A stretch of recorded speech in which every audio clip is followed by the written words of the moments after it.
Fancy garment and kids mall, sherwani, coat pant, 3 piece, suiting, shirting, tailoring, बच्चे और बच्चियों के लिए कई सारे कपड़ों की वैरायटियां। हमारा पता आयशा नगर पुलिस स्टेशन के सामने, हजार खोली, मालेगांव। प्रोप्राइटर चांद खान।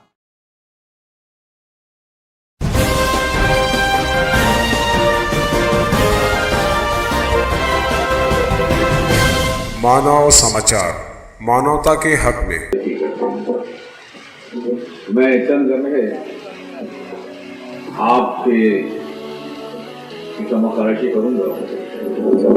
अब मगरिब से पहले मुझे बर्दाश्त कर लीजिए और कुछ काम करने का वादा कीजिए। हज़रात, ये क़स्रुल यतामा है। दारुल यतामा तो हमने बहुत देखे हैं, लेकिन यतामा के लिए कस्र तामीर करना, महल तामीर करना, ये आपके मुक़द्दर में आया है। घर सभी बना लेते हैं, महल कम बनता है। और यतीमों के हवाले से अगर आप महल का तस्वुर देंगे, उसी एतबार से यतीमों का वलवला और जज्बा जो बुलंद होगा वो काम कर सकेंगे। अगर आप तारीख़ इस्लाम का मुताला करें और माक़ाबिल तारीख़ का, तो इंसानों के 3 तबके बहुत मजबूत थे: गुलाम, औरतें और यतीम। और तीनों तबक़ात के बारे में इस्लाम की बेशुमार हिदायत और अहादीस मुबारका में सरवर कायनात है। इन तीनों तबकों के साथ अच्छा सलूक किया जाए। मेरे आने से पहले बड़ी अच्छी गुफ्तगू कर रहे थे मेरे कोई अजीज, अहादीस की रोशनी है कि आका ने यतीमों के लिए की परवरिश करने वालों के लिए कुछ खुशखबरियाँ सुनाई हैं। आप एक बड़ा काम करने जा रहे हैं। आकादुजहाँ के दौर से पहले जंगें होती थी, कबायली जंगें सदियों के दामन में फैली होती थी। एक कबीला गालिब आता, दूसरा मगलूब। जो मगलूब होता था उसके मर्द मार दिया जाते थे और बच्चे यतीम और औरतें खरीद बना लिया करती थी।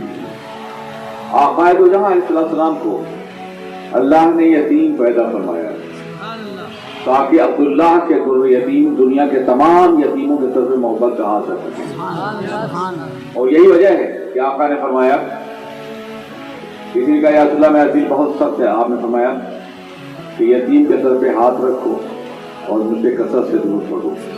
दुरूद तो आप पढ़ते हैं, तो ये तहरीकी दुरूद शरीफ की तहरीक है। अब वक्त आ गया कि यतीमों के सर पे हाथ रखने का तरीका भी सीख लें ताकि आप जन्नत के मुस्तहिक हो जाएं।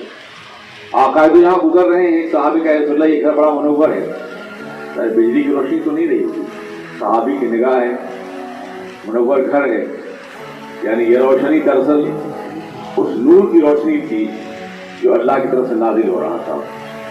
आका ने फरमाया, जाओ देखो, उस घर में या तो किसी यतीम की परवरिश हो रही होगी या कोई बच्ची पढ़ रही होगी। ये दोनों तबके हमेशा मजबूर, माजूर और दस्तनिगर रहे हैं और दुनिया ने इन्हें गुलामों की तरफ पेश किया है, गुलामों की तरफ रखा है। आप ऐसा नहीं करेंगे। इन बच्चों को जो आपके पास आएंगे, आए होंगे, उन्हें अपना बच्चा तस्वुर करेंगे। अगर आप रसूल पाक की रहमत और शफाअत के मुस्तहिक होना चाहते हैं तो इन बच्चों के साथ मोहब्बत करना, उनका एहतराम करना। यतामा, दारुल यतामा मैंने देखे हैं दुनिया भर में, खासतौर पर हिंदुस्तान में दारुल यतामा है, उसमें इन बच्चों के साथ अच्छा सलूक नहीं होता।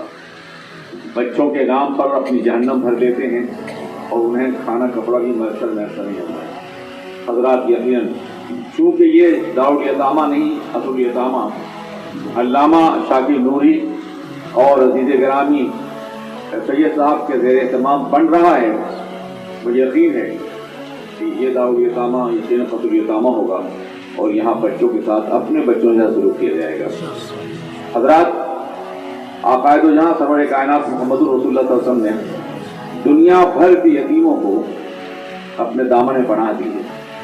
ईदगाह तशरीफ ले जा रहे हैं, इमाम हुसैन कांधे पर हैं, हसन ने उंगली थाम रखी है, नमाज का वक्त हो रहा है।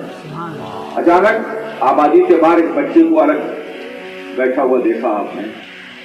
हुजूर रहमत आलम करीब है सल्लल्लाहु अलैहि वसल्लम, तुम यहाँ क्यों बैठे हो? تو عیدگاہ کیوں نہیں جا رہے ہو؟ اور تمہارے جسم پر یہ پوشیدہ لباس کیوں تھا؟ آنکھوں میں آنسو تھا کہ رسول اللہ کاش میرا بھی کوئی باپ ہوتا اور میں اس کی انگلی تھام کے عیدگاہ جا رہا ہوتا۔ آقائے دو جہان حسین کو اتارا رضی اللہ تعالیٰ عنہ، اس بچے کو اپنے ساتھ لیا، انہیں اچھے کپڑے پہنائے اور پھر دوبارہ اس بچے کو، یتیم کو بچے کاندھے بٹھا، حسین ہی پیدا تھے، حسن بھی، اور یتیم بچہ کاندھے پہ سوار ہے۔ اس وقت دنیا کے تمام بچوں کی دل میں خواہش پیدا ہوئی ہوگی کہ کاش ہم سب کے باپ مر گئے ہوتے اور ہم کو رسول پاک کا کاندھا ملتا، جن کے قدموں سے پڑ جانا حیات سرمدی ہے، حیات ابدی ہے۔ یقیناً آقائے دو جہاں سزائے کائنات سنت کے مطابق اس کی ادامہ کو ایک مثالی دارالاسلام بنائیں گے، اور خدا کرے کہ میں اس وقت بھی حاضر ہو سکوں جب یتیم بچے میرا استقبال کریں اور میں ان کے سر پہ کار کا ہاتھ رکھ سکوں۔